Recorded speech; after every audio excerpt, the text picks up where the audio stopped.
My name is Yaakov Finkelman, and as a current Yungerman in the Kollel, I was asked to introduce the next segment of tonight's banquet. Some may wonder, where do we Jungerlight come from? What drives us to come out so far? And how do we make a difference? I, for one, grew up in Brooklyn, New York.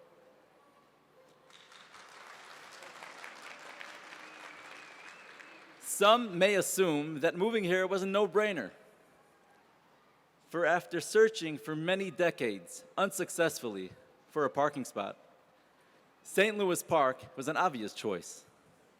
The truth, however, is much deeper than that. Soon we will enjoy a masterful video presentation, the brainchild of Rabbi Avigdor Goldberger. But first, please give your undivided attention to Rabbi Zeffren, who claims to have a fresh perspective on the theme of the evening, what is a Yungerman?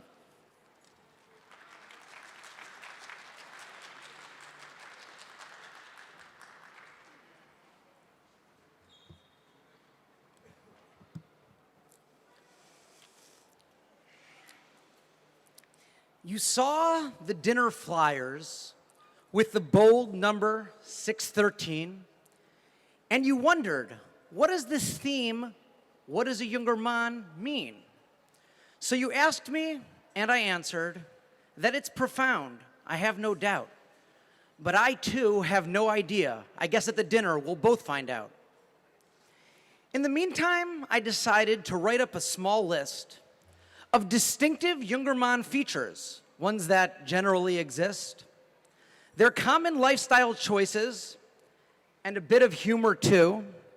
Now let's see if you can recognize the Yungerman. Who knows? It could be you. If reading a sefer in English makes you feel a little skittish, and when you stub your toe, the words you shout are Yiddish, if you waited for Bein Hazmanim, for the dentist to pull your molar, and your daily dose of cardio is carpool with your stroller. If an extended weekend to you is the Motzei Shabbos, they change the clocks, and a shir about mail on Shabbos, the closest you've gotten to an Amazon box. If when your promise of an exotic vacation to your wife you try to make good, you go to her sister in Passaic instead of her parents in Lakewood, then you might be a Yungerman. Black hat and suit dark is your ever-present uniform in the Kollel store or park. Now, if an email sent to one address finds both your wife and you, if before an outdoor activity you've had to buy a non-dress shoe, if you have ever mowed the lawn in a white shirt, full button, and having a baby in the middle of the Zman is clearly a Maisa Sutton. If your Gemaras all are marked with BMG barcode labels, and you've requested that IKEA make some stenders, not just tables, if doing the daf in your crowd means a full 4 weeks of Seder, and you like to choose your colleagues by their skills as a debater, if the tie rack in your closet has Shabbos and weekday sections, and you're fine waiting for that week's Yated to hear who won elections. If the joy of spring to you means learning in the breeze, or perhaps a longer field trip to make brachas on some trees. If when you hear the word Seder, you don't think of matzah, and coffee brewed in styrofoam cups is something you drink lots of. If only by calling a public phone can you be reached at work, and access to Otzar HaChachma is your favorite job perk. If a hat by Borsalino is the only Italian thing you own, and you still have some strange thing called T9 texting on your phone. If you ever missed an email because the door was locked at tag, and for years your Gemara rested in a next to the Mir Sfarim store bag. If you haven't played a baseball game since grade school Lag Ba'omer, and you really thought the traffic judge would buy your Kal V'chaimer, if someone says, let's do shots, and you ask, are you a doctor? And scarier than the IRS is your local Dirshu proctor.